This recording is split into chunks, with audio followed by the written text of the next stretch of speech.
Remember, you had attacked Bhavati, the kingdom of the Nagas, and you completely crushed all of them, that they had to fall at your feet and say, we accept you as our master. Another one said, your great stepbrother Kubera, the treasurer of the entire universe, faced such humiliating defeat at your hands. Ravana, please remember, you are invincible. Another one said, the king of the Danavas, his name is Maya.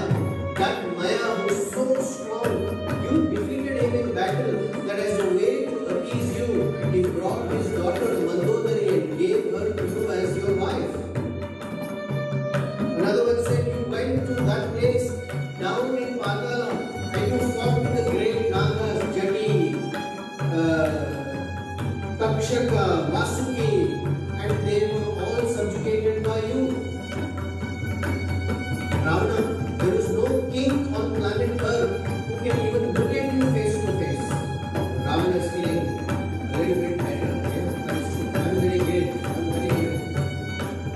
So one of them stands up and says, you don't need to worry at all. You say yes, and I will immediately go to the other side of the ocean and I will finish off that monkey, Hanuman, and come back to you. Another one said, no, not true. I will go there and I will kill Rama, Lakshmana, Sugriva, Hanuman, Vibhisana. Vibhisana is the Rama, Lakshmana, Sugriva, everywhere. And I will come to you. Prahasta, the great general of Ravana, he stood up. He himself is mighty like a dark cloud, stands up and said, Ravana, why are you worried? Me, as your general of your armies, in a fraction of a minute, I can finish off all the Mandavas, including Rama, Lakshmana. Don't have to worry at all. Just say yes. There is another Rakshasa by the name Vajra Anu is one's chin or jaw. Vajra is as strong as a thunderbolt. Vajra was smacking his lips, just thinking about how tasty each monkey Vandra will be to just eat them raw. It will be the greatest lunch I've ever had. Ravana, if you give me your permission, I will eat them alive. So everyone is competing to get Ravana's favor, that if he says yes, they will go accomplish for him and avenge the insult that he is having to eat humble pie. Among all of this, there is one person who has not spoken yet or said anything. Who is that? Vibhisana. Vibhisana has a whole different idea.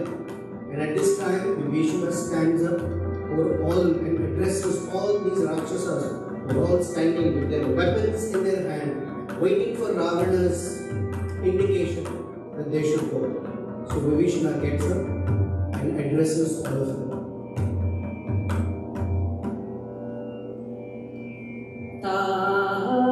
Tagrita yudhan sarvan valayitva vibhishanaha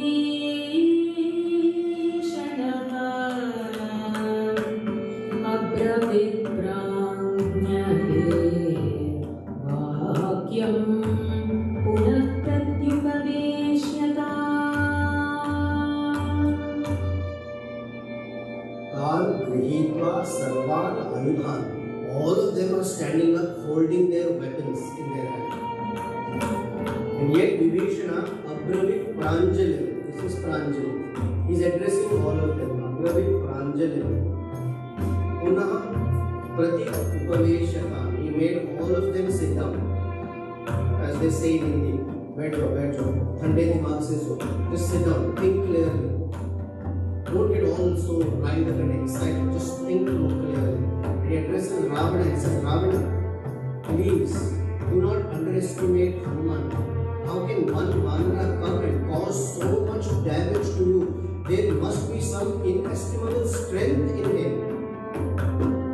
And secondly, if you think carefully, what has Ramachandra done to you? He is not your enemy. He has not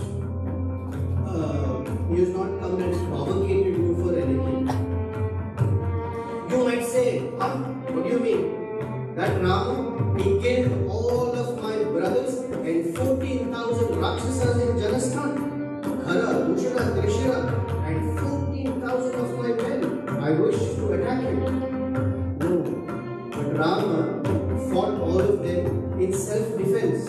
Can you blame someone if they defended themselves? It is not Rama who fought Khara, it was Khara who attacked him. So please do not. I think the best thing you can do to live a happy life, Ravana, is to give Sita back. That would be the best thing for you. So there are verses that Vibhisana speaks. The last line of every verse has the same refrain. Pradiyatam Dasharathaya Maithili. Maithili is Sita. Dasharathi is Ramchandra. Pradiyatam. Please return. Please return Sita back to Ram. Pradiyatam Dasharathaya Maithili. He pleads verse after verse after verse. But in all these verses, he tells Ravana that you are on a very dangerous edge here, Ravana. Because with this, your life will be at risk. So he tells him what to do. Tyajasva kopam sukha dharmanashanam bhajasva dharmam rati kirti vardhanam prasida jive masaputra bhandava pradiyatam dasharataya maitili pradiyatam dasharataya maitili. Tyajasva kopam. Please give up your anger. Because anger has a feature that whatever you do, you think or speak in anger puts you in a very precarious condition. So there is a famous personality who says if you spell anger, it is A-N-G-E-R. And whenever you speak, think or act in anger, there is a D in front of it. D-A-N-G-E-R. You are already in danger. So Ravana, please give up your anger because Sukha Dharma Nashanam. Whatever happiness you have collected, whatever happiness you are looking forward to, whatever dharmas you have lived, so-called dharmic life, all of that Nashanam goes to waste. And it doesn't go to waste over time, it goes to waste immediately. Instead, Bhajasva, try and practice. What do you have to practice? Just peacefully, Rati Kirti Vardhanam. So, Bhajasva Dharma. Try and live a dharmic life, Ravana. The greatest adharma. You may say, I have been from morning to night performing so many pujas, chanting so many shlokas. That is dharma.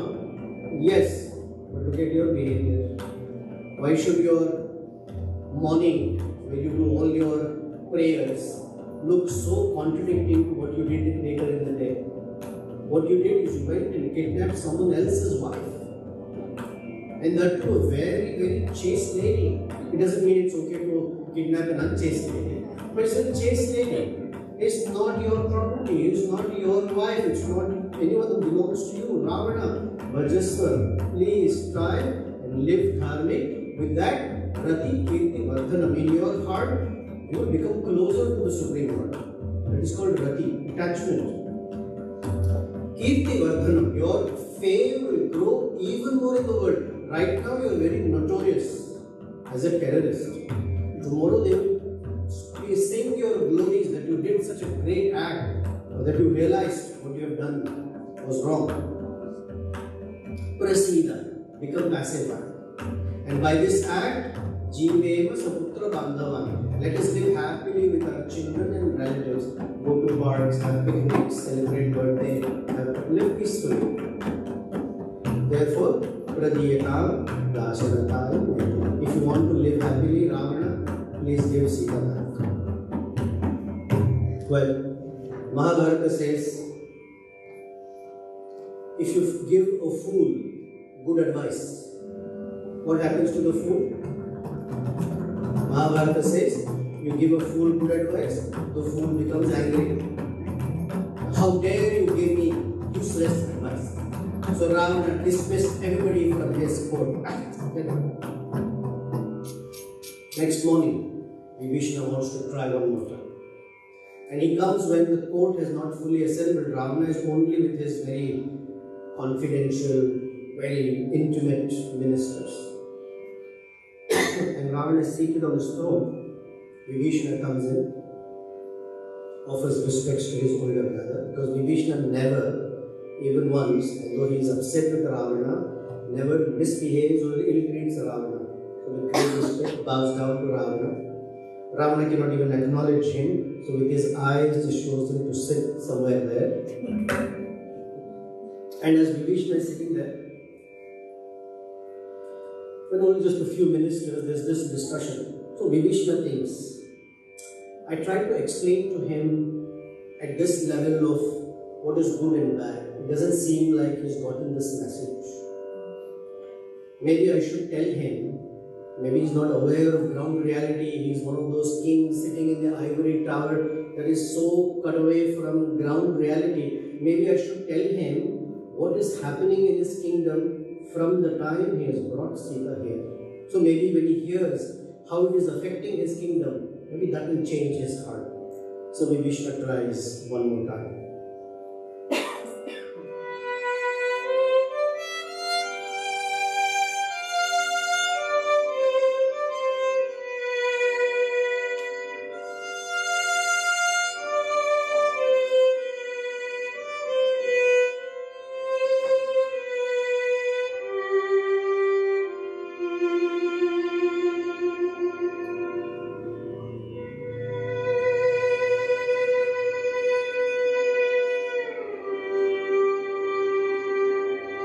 यदा प्रभृति वैदेही सम्प्राप्तेह परतपा यदा प्रभृति वैदेही सम्प्राप्तेह परतपा तदा प्रभृति दृश्यन्ते निमित्तान्यशुभानिनः तदा प्रभृति दृश्यन्ते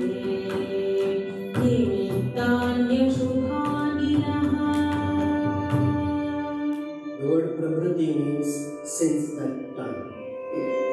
Yada Prabhriti, from the time Samprapte, from the time Sita has been brought here, Parantapa, O Ravana, the tormentor of your enemies, Tada Prabhriti, from that time, there was some delay. As soon as Sita was dragged into Lanka, immediately from that time, Drishyante, we have all been seeing Ashubhani Nimittani, all sorts of ill omens, all sorts of indicators that tell us that we have done something wrong.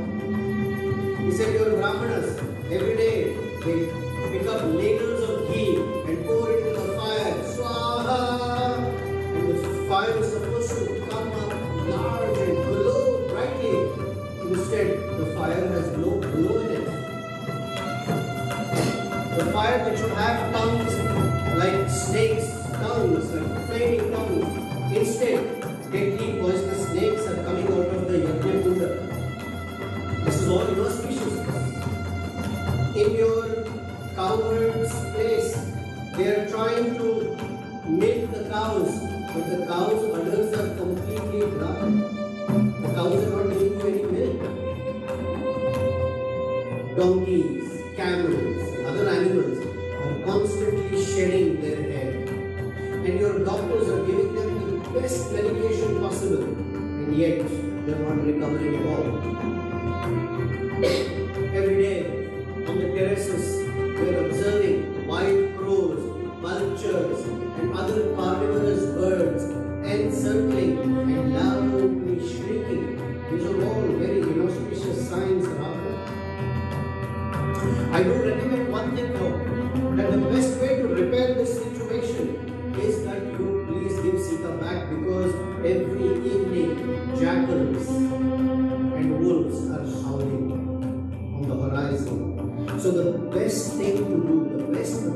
is that you please give Sita back. Please don't think I'm giving you advice out of any other reason except that I have great love and affection for you. I want to see you live a long, healthy life. This is not good for you, Ravana. Ravana's other ministers who are around him, they disregard Vibhishana and they want Ravana to give them the orders for war. So before Ravana says to them, yes, let's get on to a full-on war, Vibhishana tells him, wait, Ravana, before you decide, I want you to consider something. You have heard all the ministers and you have heard me. But I want you to now think properly. Don't fall for their words. You think for your own self. Right? Nobody should think for others. You don't want others to think for you. You have heard good advice. But now you think for yourself what is to be done. प्राप्तने चास्य मन्त्रस्य निवृत्ता सर्वमन्त्रिणः अवश्यं च मया वाच्यं यदृष्टमतमाश्रितं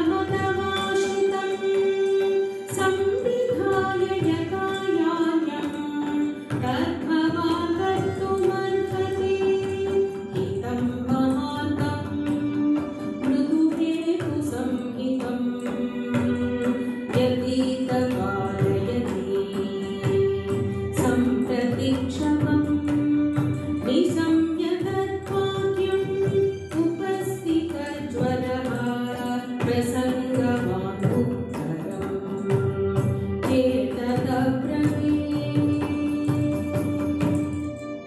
Samvidhaya, you carefully consider yatha nyaya, whatever feels correct.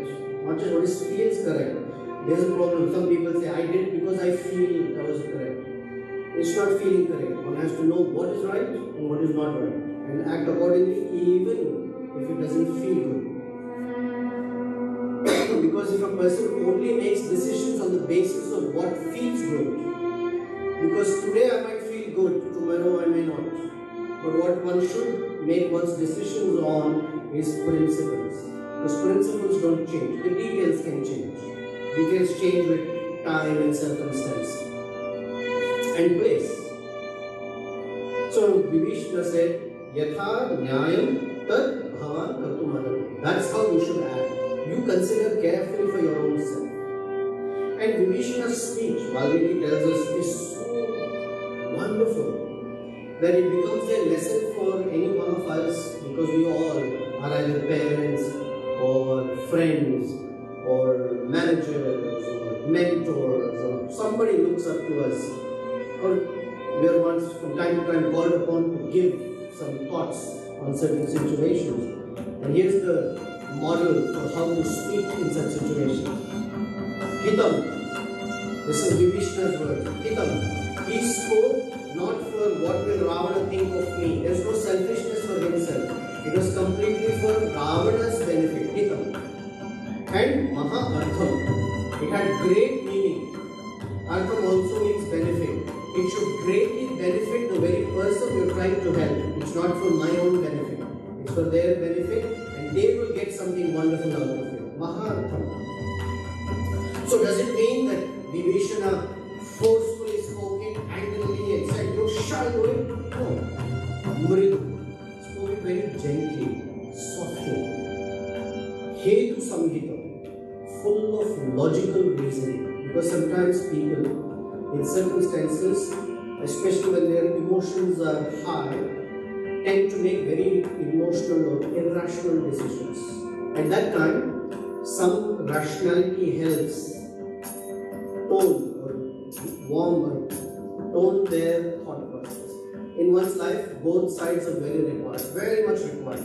A very strong rational side and a very nice palpitating, beating heart. The emotions are. And in many cases, one should make an emotional decision, one should make otherwise a rational decision. Now, which one to make? That's based on one's learning and training. But both should be. And if one is drawn towards making a very cold, calculated decision,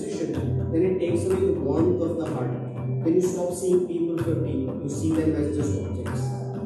Otherwise, if the decisions are only emotional, then you lose objectivity. So you need both. So here, Hetu Samhita, Ravana is angry, so he needs to be brought to the side of rationality. And Vibhishana's answers are not just pertaining to that situation.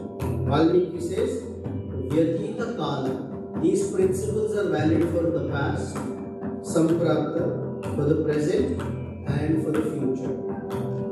Whenever principles are spoken, for example, the principle that one should never speak the lie, one should always speak the truth. It's a principle. And it is true whether 5,000 years ago, today, or 50,000 years later.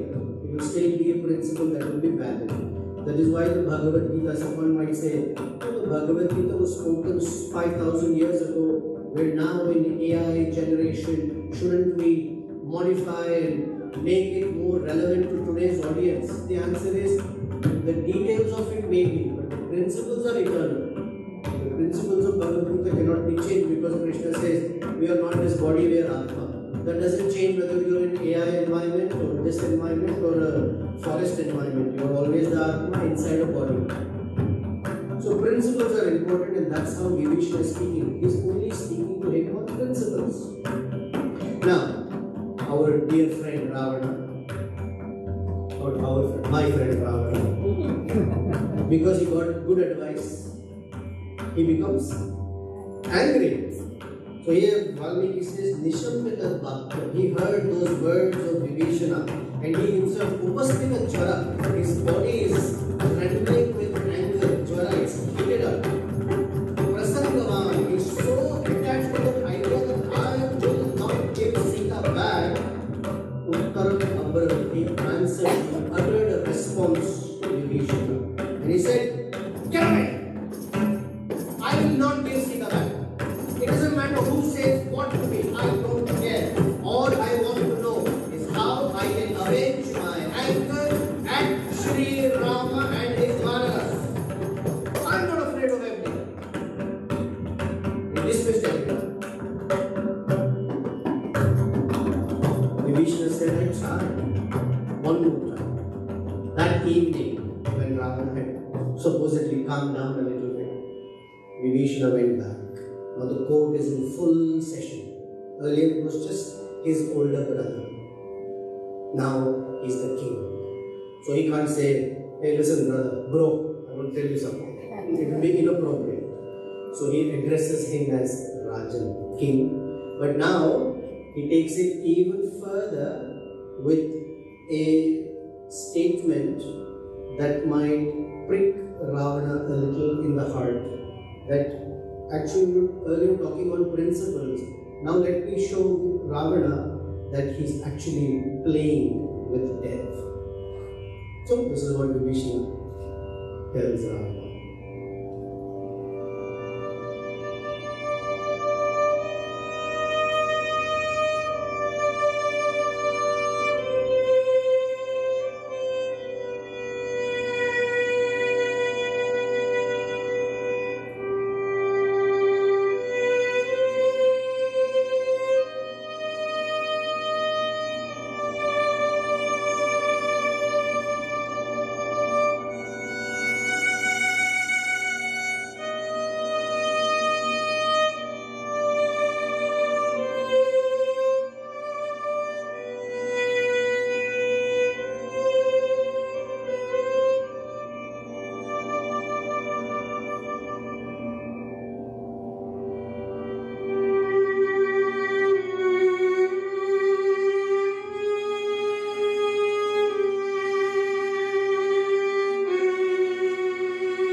वृतो हि भावन्तरभोगराशिस् चिन्ताविशस्सुस्मिततीक्ष्णदंष्ट्रः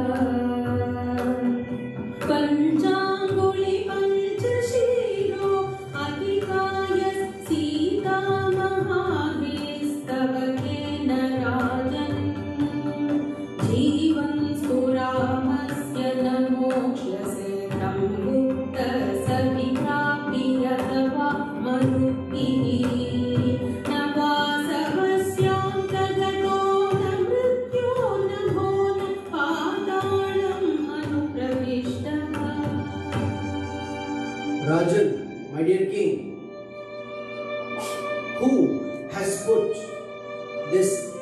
deadly, venomous snake around your neck.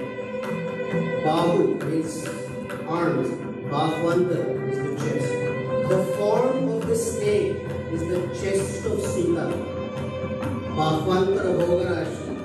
The chinta that she's constantly thinking Rama, Rama, Rama, Rama, and she's not thinking about you at all, is the Visha, the poison in the snake Ravana. Susmita, you are attracted by her sweet smile. That Susmita is the powerful fangs of the snake. It's going to bite you very soon. Panchambudi, you look at the fingers of Sita and you think, what lovely fingers.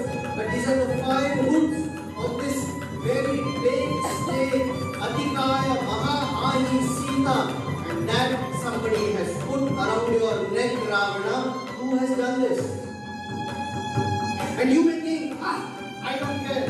If Rama comes to attack me, I will go and hide somewhere in the universe. When Rama releases the Ramayana, you may go and hide in the sun, Sanitravi, or you may hide yourself in the maruts as gusting powerful winds, and you think you will somehow masturbate there. That's not going to work. Now, Vasava Anka, you can sit in the lap of Indra and say, oh, I have great wealth and the protection of Indra. Even Indra cannot help at that time. You may say, I will go and hide in Yamaraja's abode. Who will dare to come to the land of death? Ram Bana will find you there also. You cannot hide. You can hide in the sky, you can hide in Patala. But that Ram Bana will come looking for you, Namokshase. You will not be relieved of it. So Ravana, you have this deadly snake around your neck. And he is very intelligent. He doesn't say, you put it around your own neck. So he says, Kena Vrito, who has put that snake around your neck? Because if he says in a full assembly, you have done it for yourself, the next answer will be, cut this fellow's head off. Right? So he's like, who's done this to you? He's giving Ravana a little narrow way to escape and say, oh, I don't know, maybe somebody gave me bad advice. Now again, Ravana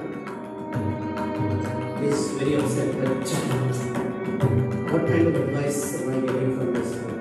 Well, Vibhishana tells him, please give Sita back, because those monkeys are not ordinary monkeys. They're very, very powerful. They're very accomplished monkeys. They have nails, fangs, and they are very fast. And they will attack quickly. They can uproot mountains, they can uproot trees, and they will fight you, they will kill you. They don't even have to come here.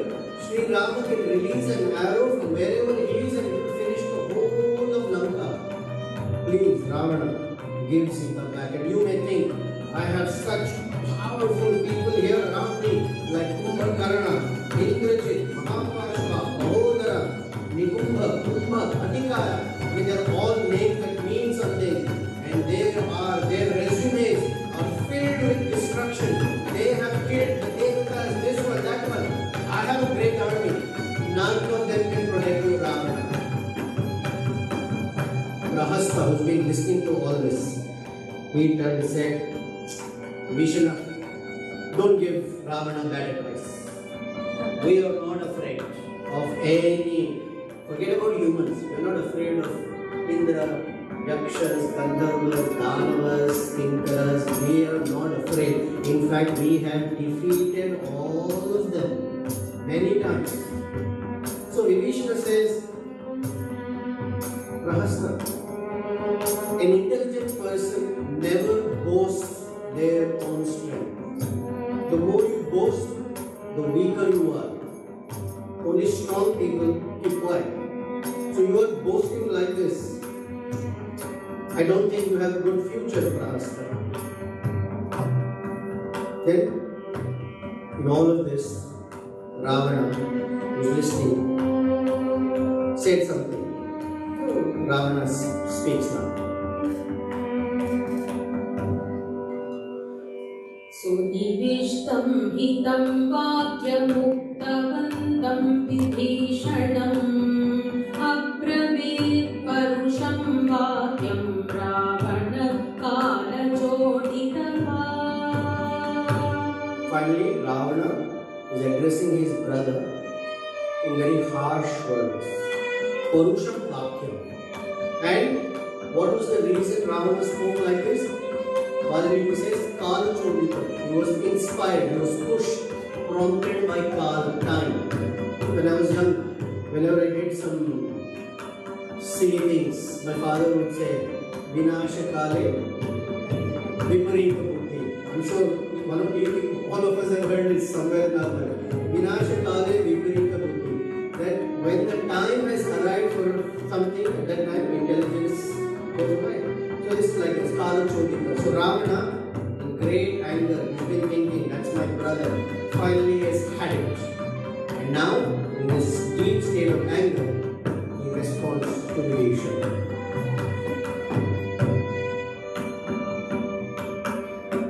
वसेत् सहसपत्नेन त्रिवृतेन शीर्षेण वा न तु मित्रप्रवादेन संहसेत् शत्रुसेनिना यथा मधुकरस्पर्शात् प्रसन्नितं न विद्यते तदात्मम् अभिनेत्रैव तदा नागेषु संवृतम् अन्यस्तु एवं विधं ब्रूयात् वाक्यं एतं निशाचरः अस्मिन् मुहूर्ते न भवेत् मां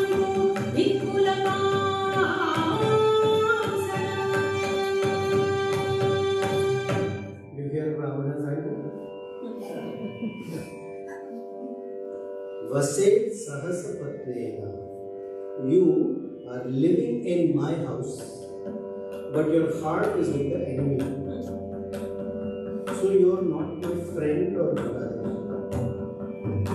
Natu mitra pravadena. You're speaking like a friend, but your heart is filled with something against me. You're speaking in favor of my enemy. As they say, with friends like you, who needs enemies? You are speaking like that, Vibhishana. You are an ungrateful wretch. You're just like the bee that goes from one plant to another, looks for the flower, and the flower lovingly gives you honey, and the bee takes away all the honey and then just doesn't care for that flower, turns and goes to the next flower, has no sense of gratitude, loyalty, nothing. You're such an ingratiate man. Your heart is vacant. And you are speaking to me cultured words.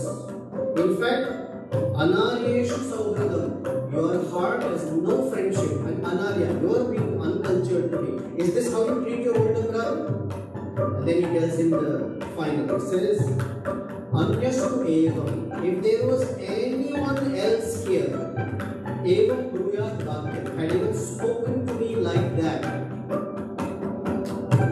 asmin muhurtena, in that very moment, na bhave, they would not be alive. I would have immediately cut their head off. But because you were my brother, so-called brother, Dhik Kulapansana. Kulapansana, you are a stigma on my family. You are a complete black spot.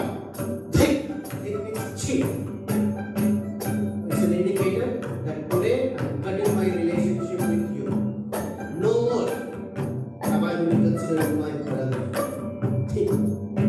So in Vedic literature, wherever dhik is used, the very next act is that person leaves. Vidura was insulted by Duryodhana by calling him dhik. In Hindi you say dhikar, is that word. And Vidura left Dhritarashtra's palace. Same here, when Vibhishana is spoken to in this very angry, venomous way, Vibhishana just told Ravana, listen Ravana,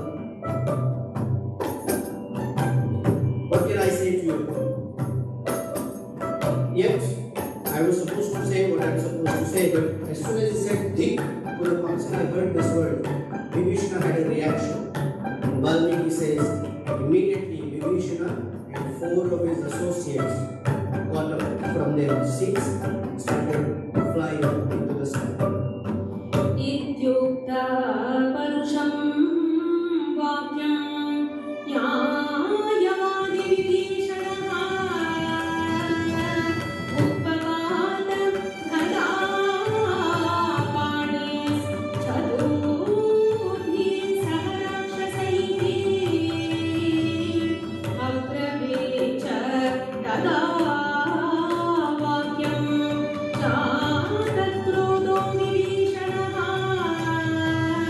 अन्तरिक्षगतः श्रीमान् भ्रातरं राक्षसाधिपम्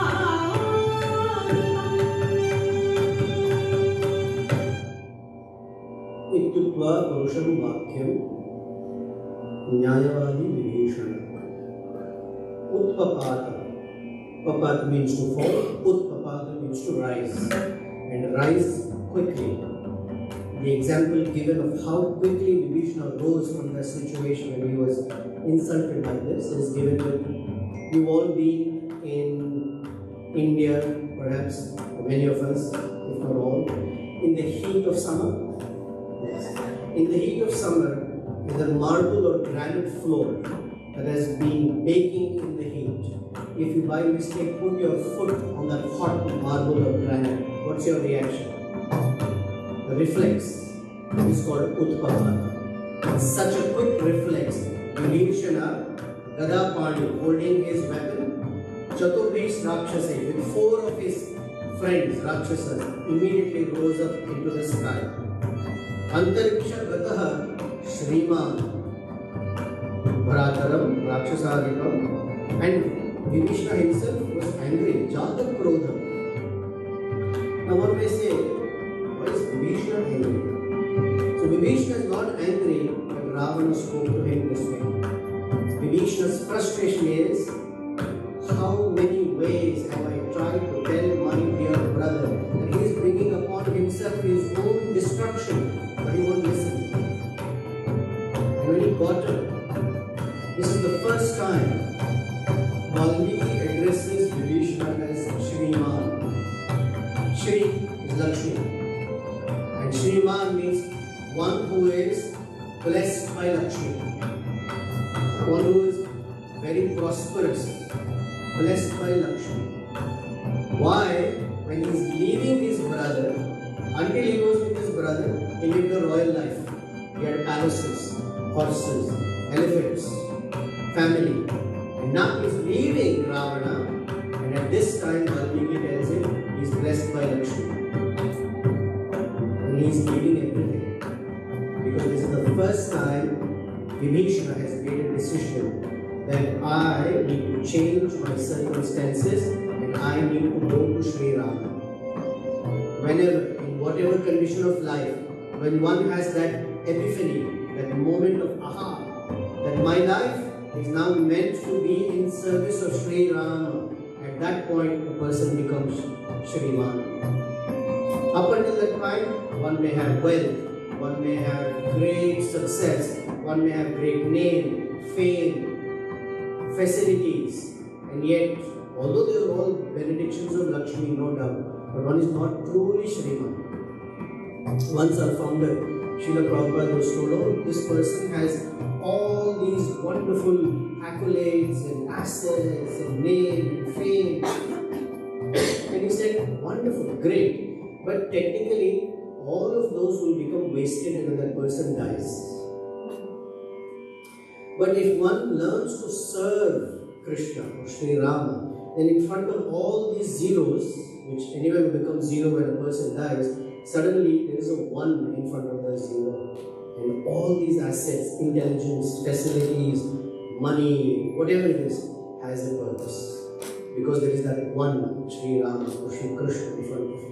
That means a human life is meant to be dedicated to the service of Sri Rama. And in that spirit of service, whatever one does, one is only considered Shriman. So Vibhishana got up and said, I'm about to leave, but one final thing I want to say to my brother Ravana.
I consider you my older brother. Pitra Sama. Therefore, I should treat you like my father. And all this while I have been. But Nacha Dharma Padestita. You are not situated on the path of Dharma. And therefore you have spoken to me these very harsh words. Nakshamami. Therefore I cannot tolerate this, oh older brother. I spoke with you with all sorts of morality, just hoping that you will make your life a little better. But seems like you are not willing to listen to me at all. And he refers to Ravana here as Dashanana, 10-headed, which means you have 10 heads and 0 brains. I've tried and tried to tell you, but it doesn't seem to, the message doesn't seem to get through. Anyway, as I am leaving, I want to say one final thing to you, Ravana. You see all these people around you.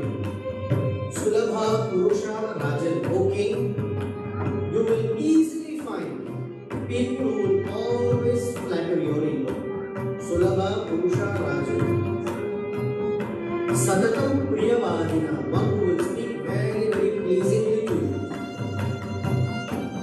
Apriyasya, but the real friend is he who can speak that which is not pleasing because you don't want to hear it. Apadhyasya, that which is not easy to digest. Truth is not easy to digest. Flattery goes in smooth like a smoothie.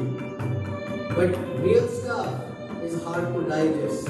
Apriyasya cha apadhyasya bhakta shrota cha durlabha. It is very, very rare to find somebody who will tell you the real thing. It is very rare to find someone who wants to listen to it. It's a great principle in life for any one of us that if in our life we have at least one person who will cut through the nonsense and tell us things as they are, it might be displeasing to hear, it might be hard to swallow, but if they can speak for our benefit and we can receive it, then we have the greatest gift in our world, in our life, that we have such friends or well-wishers. Most people want people who will tell me the right things, the good things. I usually ask in a college environment, in this world, what is the most pleasing sound? What would you say? What is the most pleasing sound? My name. Anything else? When people speak nicely about me, that's the most pleasing sound for me. He's speaking about me. What is the most harsh, displeasing sound in this world? When When someone speaks badly about me, when someone speaks badly about me, I will say, speaks about someone else. The worst bitter is when someone speaks nice things about someone else. Because even when I am harshly spoken, I am still the center of the whole conversation. It's very flattering, although bad. But suddenly I become unimportant and someone else is being spoken about. Whoa, that is hard to talk about. Sulabha, Purusha, and the wonderful thing is, this verse is verbatim spoken earlier to Ravana. Ravana had taken the help of Maricha, his uncle, to become as the decoy, as the golden deer to go and distract Rama and Lakshmana so he can kidnap Sita. There also Maricha tells Ravana, I think this is a foolish idea, Ravana. Don't do it. Ravana insists, you should go right now. If you don't listen to me, I will kill you. So Maricha considers, if I don't go, Ravana will kill me. If I go, Rama will kill me. So I am going to die anyway, and rather die in Rama's hands than in Ravana's hands. And when Maricha is leaving, he turns to Ravana and says, Sulabha Purusha Rajan Sadatam Priyavadina Apriyasya Cha Pathyasya Vakta Shvota Chudana. So he has heard this before. Still, no change. Therefore, Dashanana, 10 heads and 0 brains. So Vibhishana says, I'm about to leave. Here, Ravana is addressed as Akritattvana, that monk who's acting as if he has absolutely no idea of self-realization, which is true. There was a king by the name of Alexander. Alexander from Greece came all the way through Europe into West Asia and had conquered India, and he had further aspirations to go into Far East. But by the time he came to India, it was quite a while of fighting and this and that and plundering, had become aged. And so one day when he realized that he's going to die soon, he called his ministers and he told them, I may die soon, and this is what I would like you to do when I die. My casket shall be carried by the best of doctors, and they would parade through the streets of the city. And from the casket, I want my hands out like this, flaming as my body is being carried. And behind that procession, all the gold and diamonds and rubies and emeralds and all other gems and money that we have collected, I want them to strew them on the street like this as my procession is going. Make sure that it happens so. This is my last will. So they were a little confused and they said, can you explain why you want this way? So Alexander said, I want the world to know that when the bell rings, the time of death has arrived. Even the best of doctors cannot do anything, and therefore I want the doctors to carry my body. Second, I have conquered Europe, West Asia, even into the Indian subcontinent, and amassed so much wealth that when I am dead, I want people to see that I am leaving with empty hands. Nobody can take their wealth with them. It has to be left behind. I'm going to tell you a joke also in a moment. And then he says, all of the wealth has to be scattered on the ground so people can know that today it looks like a diamond. Previously it was just graphite in some ore, and with time it will again become dust. But people are very busy grasping and holding on to things when the power of death will remove everything from my grasp. So just for some humor, there was an old man who in Hindi we say kanjus, miserly. He was on his deathbed and he had earned a lot of wealth. So he was sleeping on his bed in his final moments and he was saying something like that. And so his family came up close to him to see what he is asking. And so he said, is my entire family here? Oh yes, yes. all your 5 sons are here, their wives are here, all your 40 grandchildren are here, the 4 dogs are here, everybody is here. And they were thinking, he's going to say something. She says, are you sure everybody is here, nobody else is in any other room anywhere in the house? No, everybody is in this room waiting to tell you something. He says, everybody is in this room. Why are the lights in that room on? Turn off. I was always thinking about this one. So with this way, Vibhishana leaves the presence of Ravana and is swiftly moving towards where Sri Ramachandra is. And as from over the ocean he is appearing, and now Valmiki has moved the camera from Lanka to where Rama Lakshmana are seated.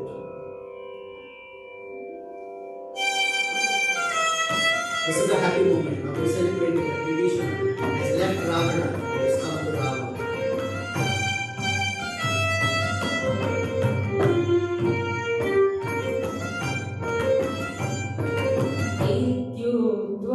परुषं वाक्यं रावणं रावणानुजः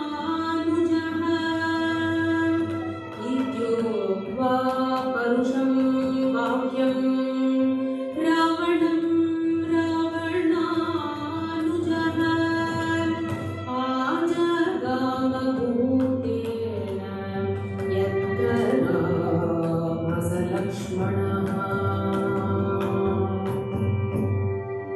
Valmiki is a great poet, devotee.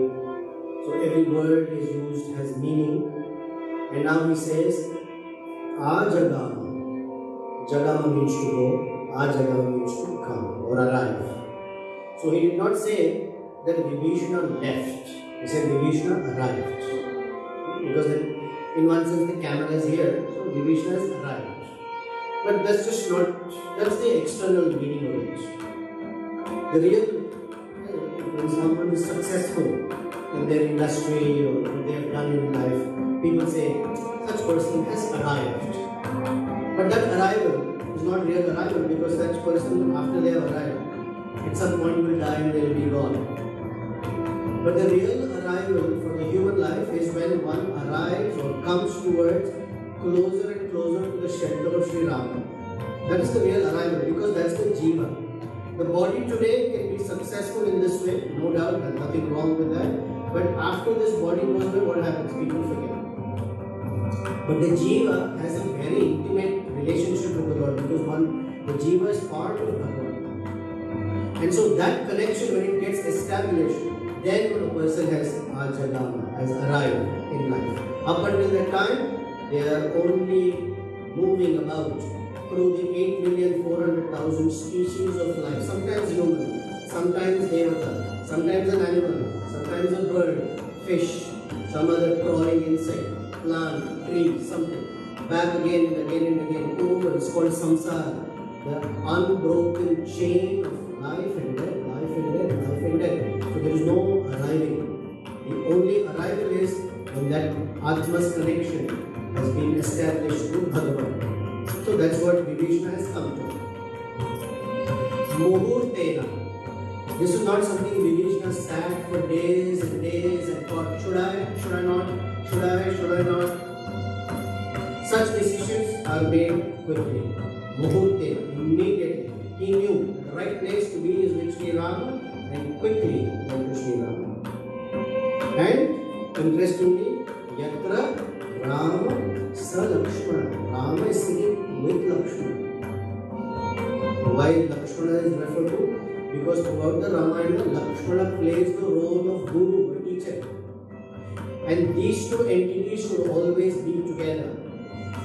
And only the Guru is the one who teaches how the Jiva can make that connection with Rama.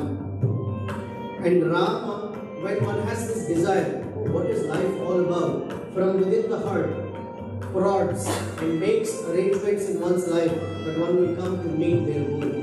So always Yatra Rama Sa Lakshmana, always together.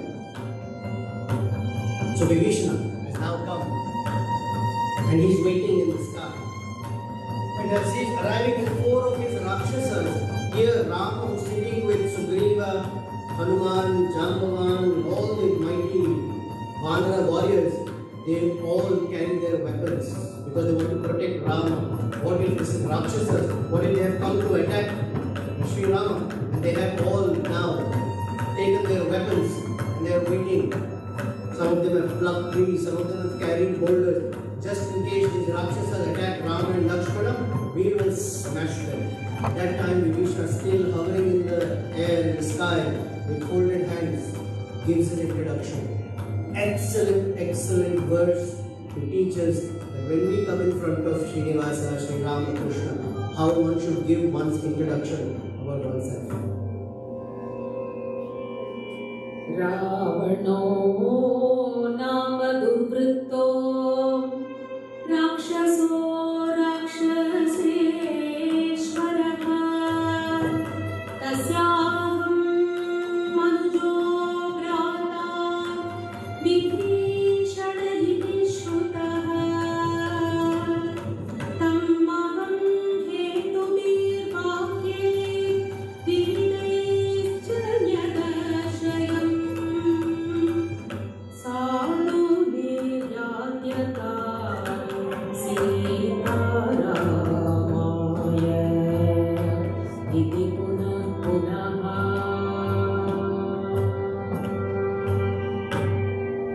It's a general custom that people who visit a temple will stand in front of the deity, folded hands, eyes closed, and utter a list of things that they want. And just to make sure that it happens so, they will take some money and make sure he's watching when you put the money down. I've paid my dues. Time for you to do your part. There was a very ardent devotee of Ganesha, who went to Ganesha temple, was very sincere, and prayed to him that, I've been struggling for money, I've not been making any money, so finally I've thought that I'll buy a lottery ticket. And I somehow, Ganesha, please fulfill my desire and let me win that lottery ticket. But I respect you. So whatever money I win, half I will give you. Excellent, brother. I will give you half. So he waited with his ticket. The day of the announcement happened, and the numbers, almost all of them matched, except the last 2 or 3. He was dejected. But because so many numbers had matched, he still got $5,000. He celebrated, became very happy, took that check and ran to Ganesha's temple. Ganesha, thank you very much. You are amazing. You have fulfilled what I asked. I was struggling for money. At least I got this. But I also want to tell you, you are very intelligent. You gave me 5, but you also kept your share ahead of time. So thank you for that. In India, it is called TDS. You cut already your charges and kept for yourself. Thank you very much. This is not bhakti. Actually, it's called bhakti. Enjoy it. But bhakti is when one comes in front of the Lord, it comes in a very humble state of life. Humble is not that I have accomplished so much, I'm very intelligent, I have this, I have that. Oh, people talk about me so great. In front of Him, you're all very, very tiny. In fact, insignificant. And one should come so. And here, Vibhishana says, Ravano nama durvritta. There is a person by the name Ravana. Durvritta. Everything that he does is bad. Rakshasa. He's a Rakshasa. And Rakshasa, Ishvara, is the king of Rakshasas. Tasya aham anujobha. Of such a terrible, dreadful fellow, I am his younger brother. That means I come from very horrible circumstances. One will think, oh no, I'm really not from such a bad condition. I come from a nice Brahmin family, or I come from a rich family. It doesn't matter. In the grander context, one's humility is, my circumstances are such that I had not known that my actual relationship with is you. So I've been hovering here and there, and that is embarrassing and shameful. So today I have come. That's the humility. He says, Tasyaham Anujo Bharata Vibhisana iti Shruta. My name is Vibhisana. Vibhisana, one who puts great fear in other people's hearts. That's who I am. But Tamaham Hetuver Vakya Vividascha Nidarshaya. To that Ravana, in different ways, every day, again and again, I gave him good advice. Sadhu Niryatam. And what is that good advice? Sita Ramaya Punah Punah. Again and again I told him, please give Sita back to Rama. And not once, not twice, again and again, Punah Punah. But he did not listen. So here they are all waiting to see, oh, is this fellow going to attack? So he's first thinking, no, I have not come to attack. In fact, I have come to be with all of you. And so he now declares why he has come.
When one stands in front of the deity, generally, as I was saying earlier, one asks the Lord, what can you do for me?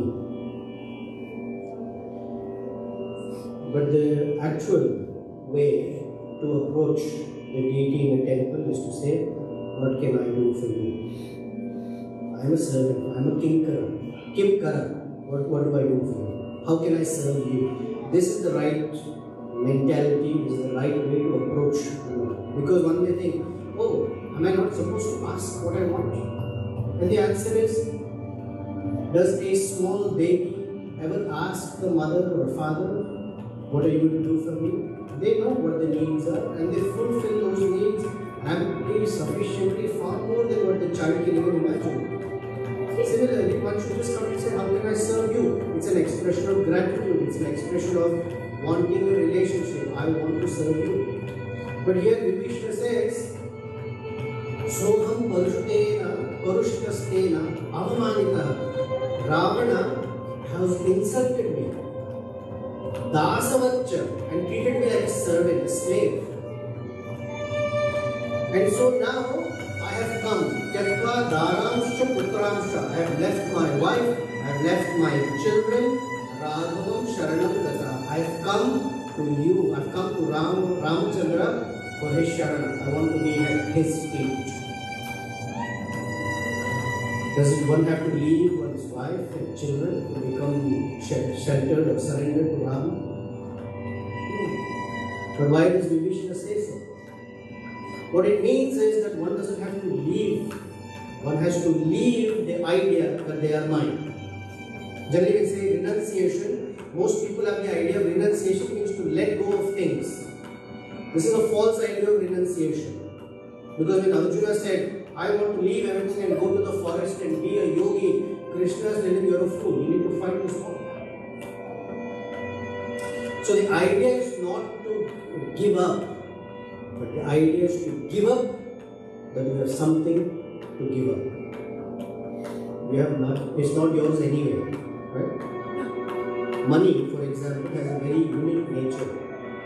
It comes from somebody to you and goes from you to somebody else. It never stays. One may become happy. In my bank, the numbers are growing. But as they are growing, the loans are decreasing. It is the nature, it's very fluid, it always moves. So you are not really holding it. In a arranged marriage situation, the girl's father asks the boy's father, what does your son do? From morning to night, he is busy counting cash. Wow, really? Yeah, from morning to night, he counts money. Oh, yes, this marriage has been confirmed. So they conducted the marriage. And after the marriage, this person, his wife is saying, when is he going to count money? He said, I have a job at the bank. I'm a teller. I have to count cash all day. But that doesn't mean it's my cash. It's just going to move from my hand. Usually when I have some difficulty, I take shelter of my wife, my children. I feel happy in their company and I look at them and say, well, it was worth it for all of us. Each one of us, I'm sure, in our life has had at least one teacher, one boss who treated us and insulted us, who spoke. And I have a lot of memory of such teachers. It's probably a reflection of me as a student, but somebody is here to testify for me. But they treat us badly and I don't want to be their slave. At the same time, he says, I have come to be a servant of Sri Rama, because here he is coming voluntarily. Because he has understood that Rama is not an ungrateful master. In fact, even little bit of service, even not serve, even one thinks, I should serve Sri Rama, he accepts that. It says, he has done great service for me. When Sudama went to meet Krishna, he had taken a chip rice. It was not his, it was so poor that he took from his neighbor. It was not good quality. He went to Dwaraka, he was hidden on his side. And when he saw Krishna living in Dwaraka in such opulence, he felt embarrassed. What will I give him chip rice? So didn't give him anything. Krishna made him sit on Rukmini's bed, washed his feet, sprinkled the water on his head. My dear friend Sudama has come to see me, and became so happy. And then said, what is that bag? And take those 2 handfuls of that chip rice. And Sudama said, please don't touch it, it's very bad quality. You eat high grade, very good quality food, this is bad. Rukmini touched Krishna's hand and said, please stop. Because with every morsel, I have had to give him so much wealth in return, I have no more to give, so please stop. That is how grateful Krishna is, that for stale chip rice in return, because the sentiment was, I am taking something from Krishna, he filled Sudama's life with wealth. But you know what something nice is? Sudama did not get the wealth there.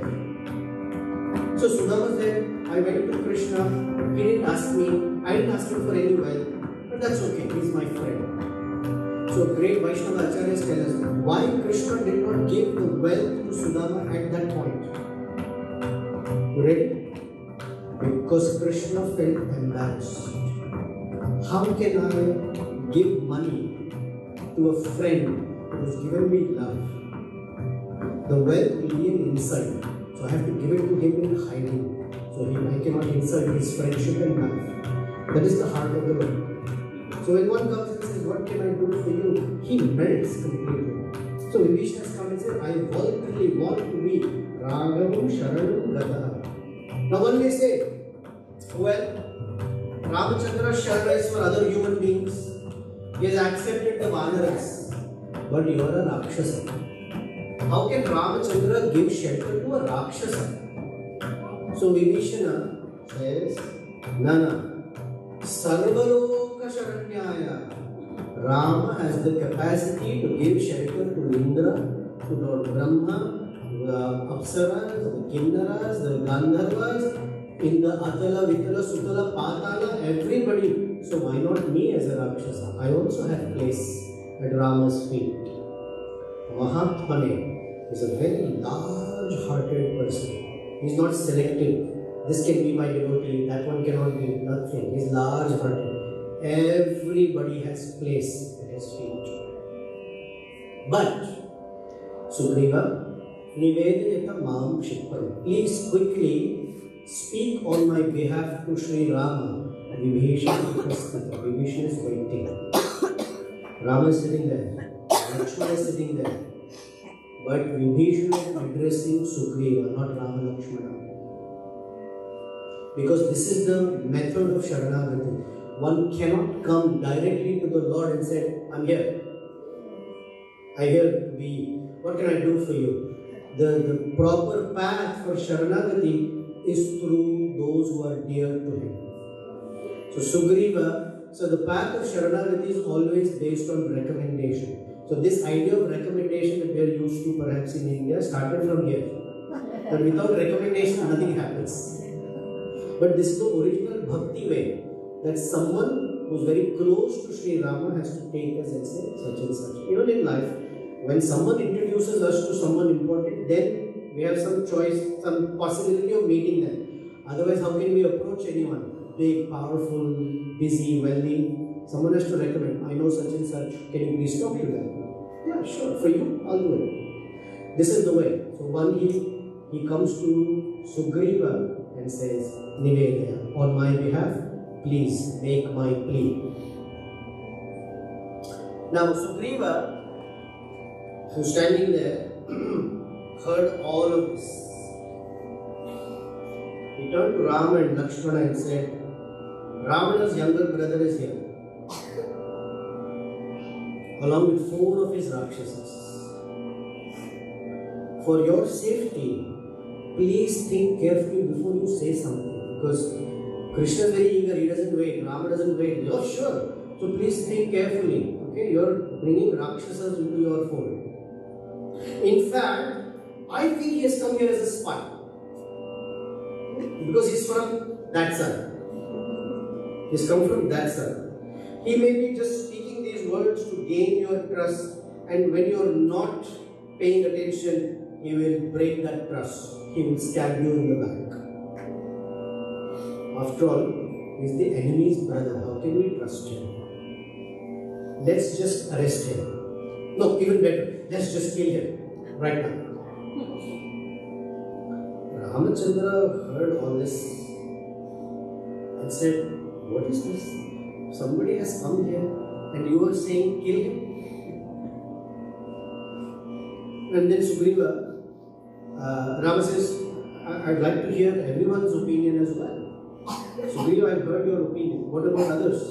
So Jambavan, the wisest, the oldest person in the group says, you know, if you look at the timing, I think the timing of his coming here is a little suspicious, or as in modern language, sus. He's here at this time. You can't trust him fully. So Angada said, he has come from the enemy's camp. So I don't think we can trust him. But what we can do is first let's do a little analysis, SWOT analysis. What are his strengths? What are his weaknesses? What are our opportunities and threats? Let's analyze it properly. Let's not just jump to conclusions. Sharabha said, let's do one thing. Let's assign spies behind him, and they will follow him because they can also change their forms. They will also look like Rakshasas. They will assess in the dark hours of night what Vibhishana is up to, and they will give us a report. So all of them have spoken their opinion. The conclusion is, don't accept him. There's only one person who has not spoken yet. Who's that? Hanuman. So Valmiki tells us what Hanuman speaks and how he speaks it.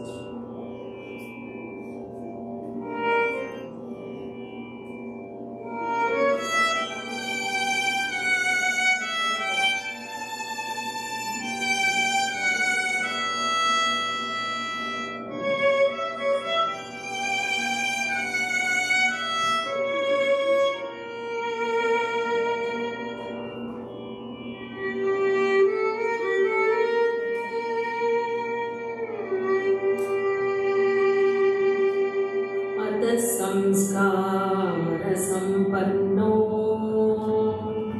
Hanuman सजीव उत्तमः उवाच वचनं श्लक्ष्णम् अर्थवन् मधुरं लघु न भवन्तं मतिश्रेष्ठं समर्थं वदतां वरम् अतिशाययितुं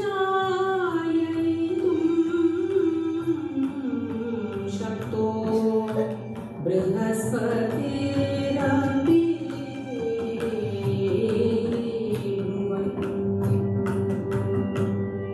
Atha, now samskara sampanna, very well cultured and trained Hanuman, Sachiva Uttama, the best of advisors. Uttama is best, Sachiva, advisor, minister. The best of advisor who has not jumped to saying something, he has been waiting to hear everyone's opinion. Uvacha Vachanam Slaksham. Slaksham, very appropriate. Arthavat, full of meaning. Madhuram, sweetly spoken. Laghu, very eloquently spoken. Eloquence means truth spoken concisely is eloquence. You don't have to give long speech. If certain words are said nicely, they're full of meaning. So this is Hanuman's qualities. And the reason Valmiki tells us is, again, if you are advisors to someone, our words may be so. Madhuram, Laghu. Don't have to speak. One of the things when I help parents with children don't want to speak to their parents if they've done something wrong. One of the reasons is they're afraid if I tell my mom and dad, then they will give me 1 hour of bhashan. For 1 hour they will tell me all the things I've done wrong, not just this, from history also. So they don't want to hear the same thing again and again, long-winded. I told you so, I told you so, I told you so. This is love, very simple, to the point. And he says, it's not that all of you and you, Ramachandra, don't know. In fact, you already know all the answers. It is just your kindness that you are giving me a chance to speak. And when I am speaking, I am not saying this to cause any rift or dissension among us. I am not saying this out of some vanity that I know better. No, you are all very great. But since I have been asked, I am offering my opinion. And he says, actually if you look at Vibhishana, I think his timing is perfect. Because he's come before the war. If he came after the war, mostly Ravana would have been killed, and if he came at that time, then we will all know he wants the kingdom. But he has come before the war. We may be confident that we will win the war, but how does Ravana think that he is going to lose? He is also thinking war means you don't know the outcome. So he has taken great risk to come before. So it's a perfect timing. Next, look at his body language and the way he is speaking. He has no malice in his heart. I do believe that we should accept him. Although my opinion is different from everyone's, I do feel that we should accept him. So it's the first time Ramachandra that finally someone said, yes, accept him, because it is important for me that I accept him. But you're all my advisors, so I don't want to do something without your consent. And then Ramachandra says, I also want to say something for all of you to hear. So Rama wants to give them his point of view.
A little about Vibhisana.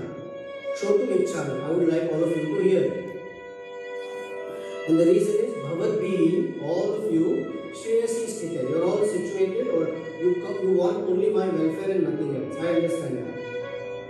But here's my principle. Mitra Bhavena Samprapta. He has arrived here with a friendly attitude. So such a person can never be rejected. Now one may say, he's from a Rakshasa family, he may have something else in his heart, maybe he is lying, dosho yadyapi tasya. There may be hundreds of faults in him. But I cannot reject him, and all of my previous ancestors in the Ikshvaku dynasty, Satam, Etar, Agarhitam, they will accept it, they will say yes, that's the right thing. Now imagine, if anyone goes to Venkateswara Swami, Krishna or Rama and says, I've come here because I want to be your servant, and he says, come only when you are very pure. So then for eternity you will not see Rama here. So he says, Dosho Yadu, that's not the condition. I don't need prerequisites. I don't need anything that they have to have this condition, that condition. The fact that they have come is good enough for me. I cannot say no to him anymore. And Sugriva is disturbed. You know, this after all the brother of Ravana. His older brother is nasty. And the Acharyas say, Rama looked at Sugriva. Didn't you come from the same situation? Your older brother was nasty, you gave him up, you came to me, and now you are with me, and you are doubting Vibhisana. These are all unspoken, just in the eyes. They are verified. So Rama has to pacify Sugriva a little bit. He said, no, Sugriva, listen. Actually, in this world, you are very dear to me. न सर्वे भ्रातरस्तात भवन्ति भरतोपमाः मद्विधा पितुः पुत्राश्रुतो न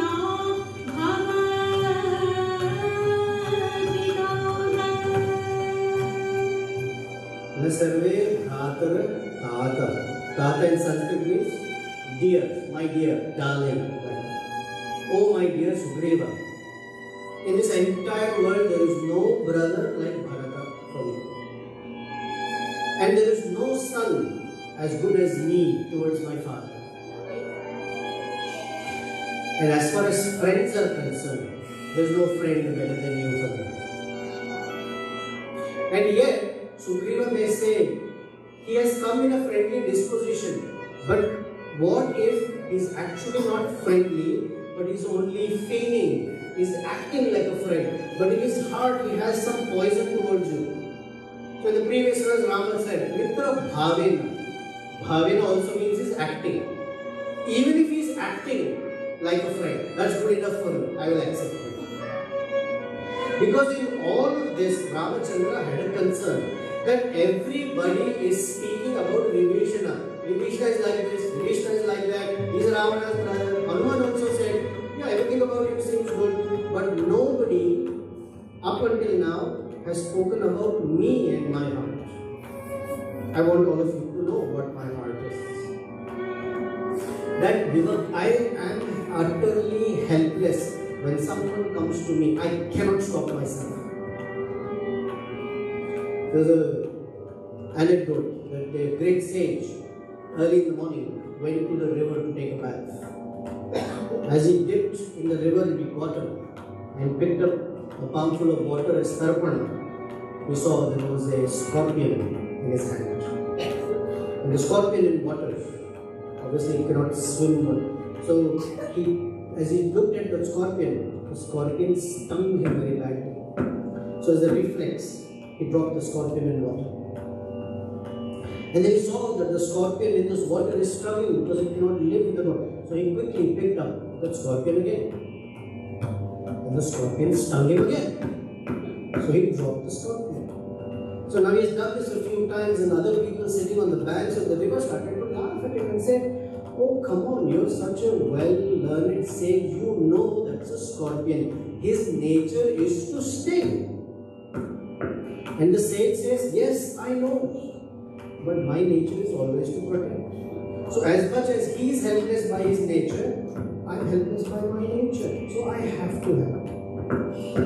So here Ram is telling them, whatever is Vibhisana's situation, predisposition, is irrelevant. He has come to me and I am utterly helpless. I cannot say no to him. Sugriva turns to Rama and said, yes, Ramachandra, I hear what you say, but I've thought about it. I don't think you should accept him anymore. I think he would cause you some harm, therefore, Ramachandra, reject him. In fact, let's just finish him off. And then, because he had called him dear friend, Sugriva said, and I'm not speaking out of some animosity towards Vibhisana. I actually don't have much to do anyway. I'm concerned about you. As your friend, I feel protective. I want to protect you. Because he may cause you some harm. So Sri Ramachandra has a nice, pleasant smile on his face and he assures Sugriva. Sugriva is one of those devotees who needs constant assurances. So Ramachandra gives Sugriva some assurance.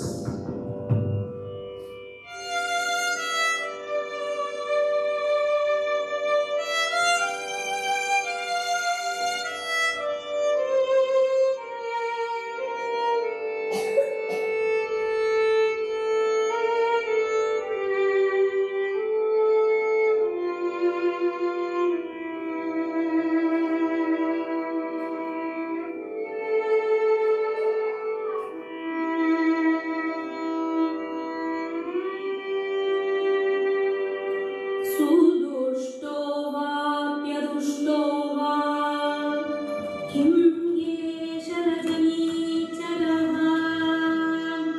सूक्ष्मम् अपि अहितं कर्तुं मम शक्तकर्ताञ्जना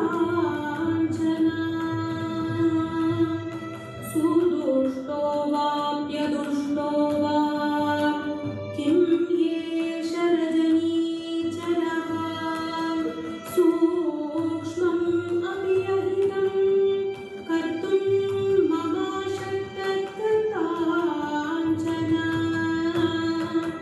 पिशाचान् दानवान् यक्षान् अपृथिव्यान् चैव राक्षसान् अङ्गुल्यक्रीडतान्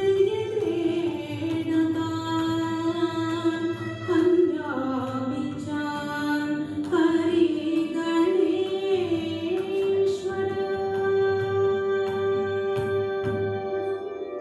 If Rama had in this world, what goes on as love is conditional. When the conditions are not met, the so-called love breaks. The only thing that comes close to unconditional love, our Shastras say, is a mother's love for her child. That's the closest one can get a sense of unconditional love. So here Rama is saying, imagine if he said, well, someone who has to come to me, I have to fulfill all these conditions, then nobody will come, temples will be empty, nobody will come to Sri Rama. There's no prerequisite. So it has Sugriva, Sudushtova.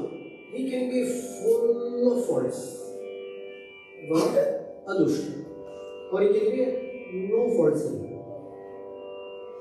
Kimesha Rajnichara. And what will this Rakshasa, Nishachara means one who moves around in the night, Rakshasa, Kimesha Rajnichara, what will he do to me? Sukshmam api ahitam na kartum shakta. Even the slightest damage he cannot do to me. Why? Because Pishachan, all the ghosts in the universe, Danavan, all the Danavas in the universe, Yakshas, Prithivyan, on the surface of earth, there is no king, there is nobody, no Rakshasa who can resist my power. That even when I can kill all of them with the tip of my pinky, I don't have to make an effort. I just have to ichhan, I just have to desire that may they be killed and they may die. That is my power, Sugriva. So you need not worry about it. What I am concerned about is someone has come to me and how can I say no to them? And then he turns to Sugriva and says, actually, I live according to a principle. And this principle characterizes what my heart is. And this sloka is considered the Charma Shloka. The entire Ramayana stands on this one verse. Just as they say that the entire Bhagavad Gita stands on the verse of Sarvadharman Parityajya Mamekam Sharanam Vraja Aham Tvam Sarva Papebhyo Mokshayashyami Ma Shucha. You forget everything else, you come to me, I will take care of you, don't worry. This is a similar verse, this is called the Charma Shloka, very, very, very sweet verse, full of hope giving, assuring that one doesn't have to feel desolate or isolated in this world. Sri Ramachandra is always there. And from our side, what is he asking? Very little, which we will see.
सकृदेव प्रपन्नाय तवस्मि चयाचते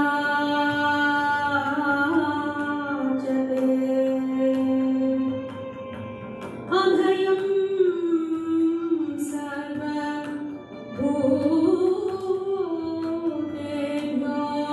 ददामि परकृतं मम अन्यैनं हरिश्रेष्ठ दत्तमस्या अभयं मया अन्यैनं हरिश्रेष्ठ दत्तमस्या अभयं मया विभीषणो वा सुग्रीवः यदि वा रावण स्वयं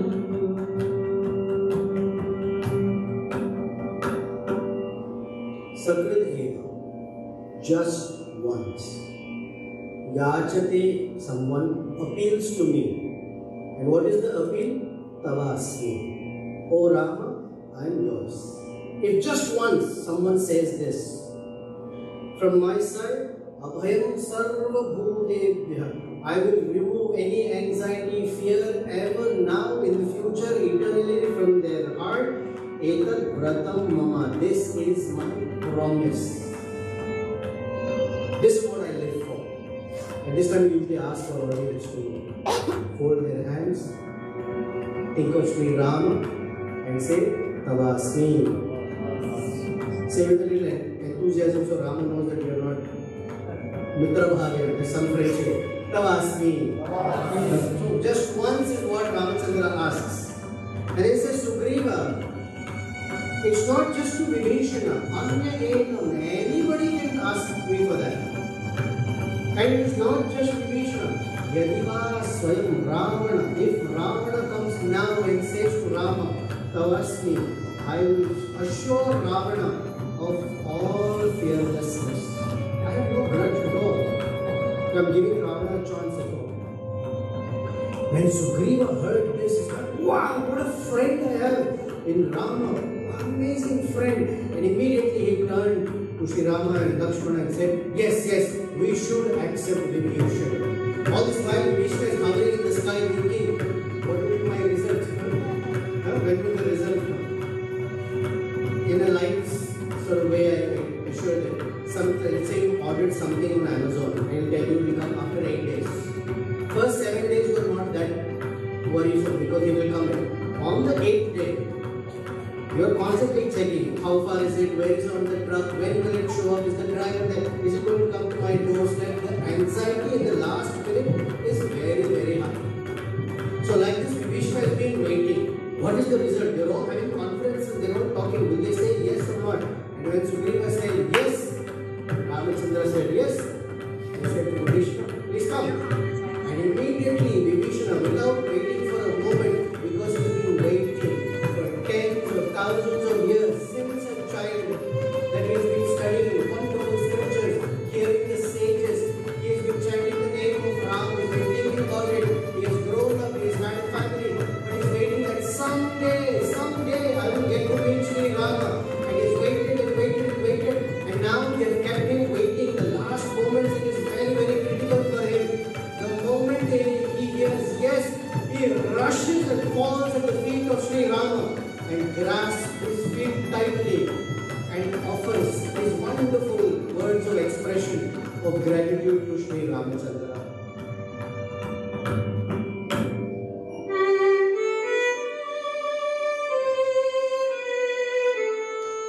You will hear the voice of celebration that his waiting is over and finally he has gotten the feet of Rama, which is his greatest treasure that he's been waiting for.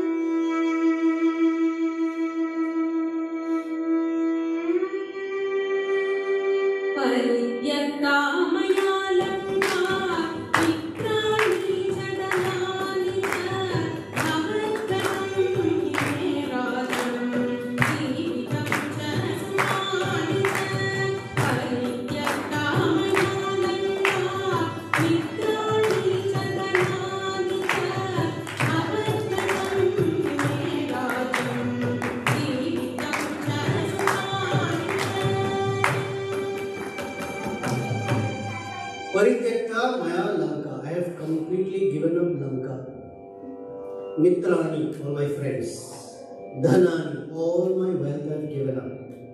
Bhavatgatam hi. And I have come to you as you are my sole shelter and refuge. And now my Rajyam, my Jivitam and Sukha is all at your feet. Because one needs Rajyam for Lanka for Rajyam, for ruling over. So he's saying, I have not come here to ask you for Lanka. I have not come here because I need the company of friends. It doesn't mean friends are not important. That's not at all the message. That's not my sole reliance. There's a story. When a person dies, friends can only come up to the graveyard. After that, it's a soul journey. Soul, S-O-L-E, going alone. There's no company. Up to them, they can come. So they say, you are my only refuge. And I have come here finally to your lotus feet. So from now on, all my happiness, everything is at your feet. This is called Sharanagati. It's called Atma Nivedana. There are 6 limbs for Atma Nivedana. You accept things that are favorable for Sharanagati. You reject things that are unfavorable for Sharanagati. Very much like if someone wants to train for a marathon, you accept diet and exercise that's favorable, you reject diet and activities that are unfavorable. Although Sharanagati is not running a marathon, he is giving a worldly example. Rakshishyati Vishwasa. One should have this confidence that in all my circumstances of life, Sri Rama will be my protector. And he is my real maintainer. One may see salaries coming from such and such company and into my bank account, and they are not my maintainers. Sri Rama is my actual maintainer. Atma Nikshepa. One should throw oneself at the feet of the Lord. And Dainyam, not arrogantly, but with humility. So when Ramachandra saw Vibhishana at his feet like this, Ramachandra had tears in his eyes and he picked up Vibhishana. Tasya tad vachanam shrutva Ramo vachanam abrave. Tasya tad vachanam shrutva Ramo vachanam abrave. Vachasa sankaditva yenam lochanam pivam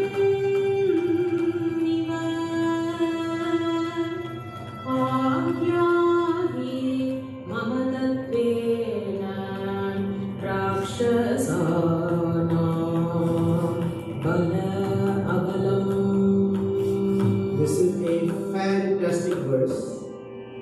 Ramachandra picked up Vibhishana and Vachasa Santayitva. With his words, he pacified Vibhishana. Theek hai, I'm glad you came. Ramachandra is crying. Although he is the one giving shelter. Why is he crying? Because he is grateful. Finally, this Jiva has come to me. More than the Jiva crying, I'm lost here and there. Rama is grateful that the Jiva has come. That's why he is very, very grateful. And with his words, he is pacifying him. And Valmiki says, Lochanabhyam piban iva. And he was looking at Vibhishana from top to bottom as if drinking the form of Vibhishana with his eyes. It's poetically very beautiful. When we come to a temple, the gate is wonderfully decorated with arti, alankar. One is supposed to drink the form of the Lord with one's eyes. That's for the bhakta. But when one comes there, even the Lord is doing the same. He is drinking in the form of his bhakta with his eyes. And then he said to Vibhishana for everyone to hear. So tell me, what are the strengths and weaknesses in the Rakshasas? This is the first service. Because they all doubted him, that he has come here, he may be. So he gave him a service. Tell me the strengths and weaknesses of Ravana's army. Now he is a test, just to say. So Vibhishana speaks. This is Ravana, he has all these strengths and all these weaknesses, blah blah blah. Gives him a whole rundown. And then Ramachandra turns to Lakshmana and says, Lakshmana, get the water from the ocean. And that water bring and pour on Vibhishana's head. Tena cha imam mahapragyam abhishincha vibhishanam rajanam rakshasam shipram prasanne mahimanam. Oh Lakshmana, one who bestows honor on everyone, bring the water from the ocean and pour on Vibhishana's head. Today I declare that Vibhishana shall be the king of Lanka. Just Vibhishana said, I have given up Lanka, I have given up everything. Rama has proven, one doesn't have to give up anything. But he will bestow upon everybody whatever is required for that person. They said, I promise that I am making Vibhishana the king of Lanka. So one day question, oh, what an emotional decision. The war has not been fought. Ravana has not been killed. And few verses ago, Ram said, if Ravana comes here and says, Namaste me, then there is no fear for Ravana. Is Ramachandra speaking hastily without thinking? So the answer is no. Ravana said Vibhishana will be the king of Lanka. Let's say Ravana comes now and says, Ramachandra, I made a mistake, I'm so sorry. Then what about Ravana? Ramachandra says, no problem. I will give him Ayodhya. He will be the king of Ayodhya. Then someone will ask, Bharat is already the king of Ayodhya. What will you do with Bharat? Oh, to Bharat I will give the entire Vaikuntha and I will live in the forest. But I will never break my word. This is Ramachandra. Once word made, word kept. With this, when Vibhishana was consecrated as the king of Lanka, in the sky, all the devatas, the rishis, they all were gathered, looking at this wonderful episode, became so happy that they showered flowers upon Sri Rama and loudly said, Sadhu, Sadhu, excellent, excellent. Tan prasadam tu ramasya drishta sattvakavangama kachuprushur mahatmanam sadhu satviti cha abruvan sadhu satviti cha abruvan sadhu satviti cha abruvan. When a living being, Jiva, comes and offers himself at the feet of Sri Rama, the entire universe celebrates. It is such a great act. Up until that time, one has to wait and figure out at what time they will come and do this act of Saranagati. When that happens, the entire universe celebrates and showers flowers on Rama and Vibhishana. So thank you. You've been an excellent audience. We will finally end by a few verses of glorification of Sri Rama. We started at 5:45 and we just finished at 4:45. But thank you, and this is the end of our presentation. Mangalam Kausalendraya Mahaniya Gunatmane Chakravarti Tarunjaya Sarvabhaumaya Mangalam Veda Vedanga Vedyaya Meghashamala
nice time at the Ramayana Musical. Yes. One more time for the team.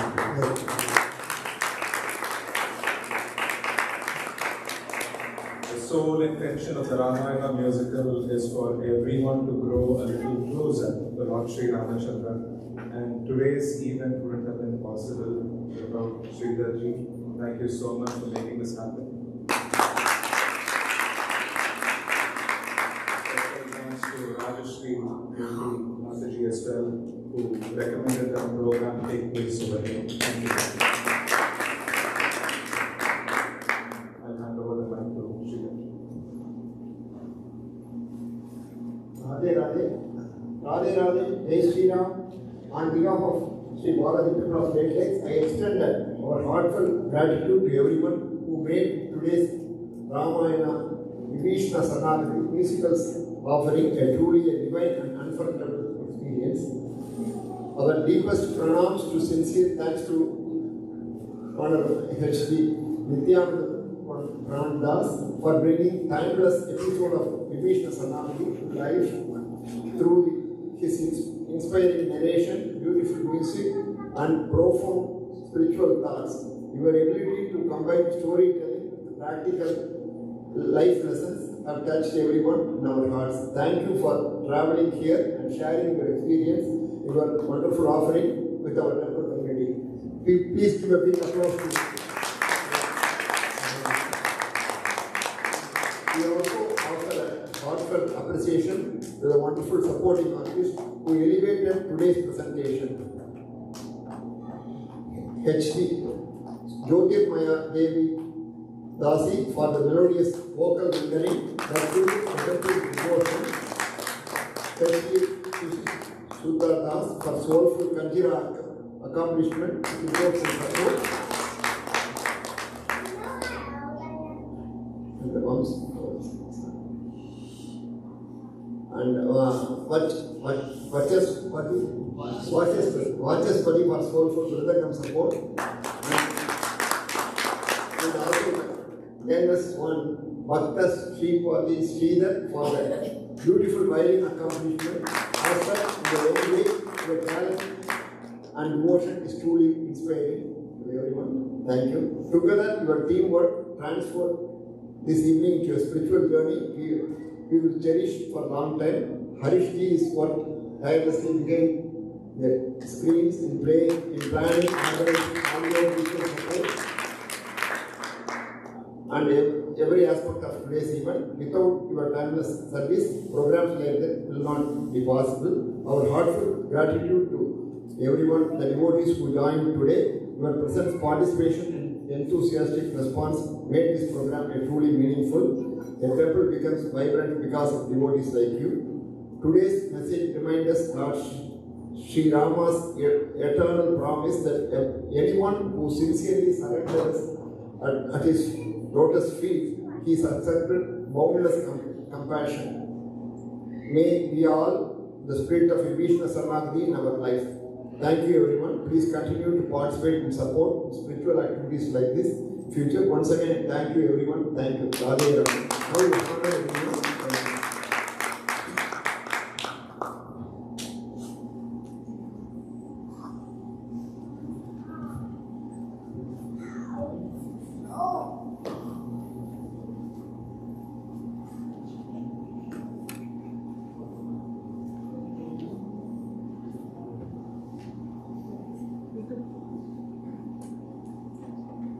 वेंकटेशं ननातो ननातः सदा वेंकटेशं स्मरामि स्मरामि हरे वेंकटेश प्रसीद प्रसीद यं वेंकटेश प्रयच्छ प्रयच्छ शतमानं भवति शतायु पुरुषः शतेन्द्रियवायुष्वेन्द्रिये प्रतिष्ठति शिवमुनिला अलर्मेन्मङ्गानायिका समेत श्री श्रीनिवास स्वामी अनुग्रह प्रसाद Siddhirastu.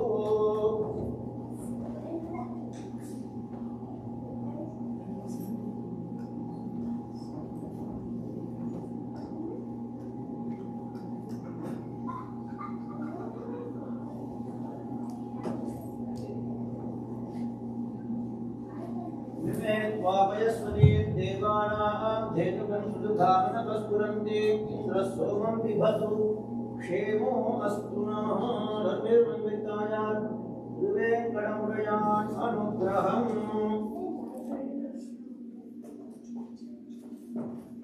We have Mahaprasadam for everyone. Please to take it.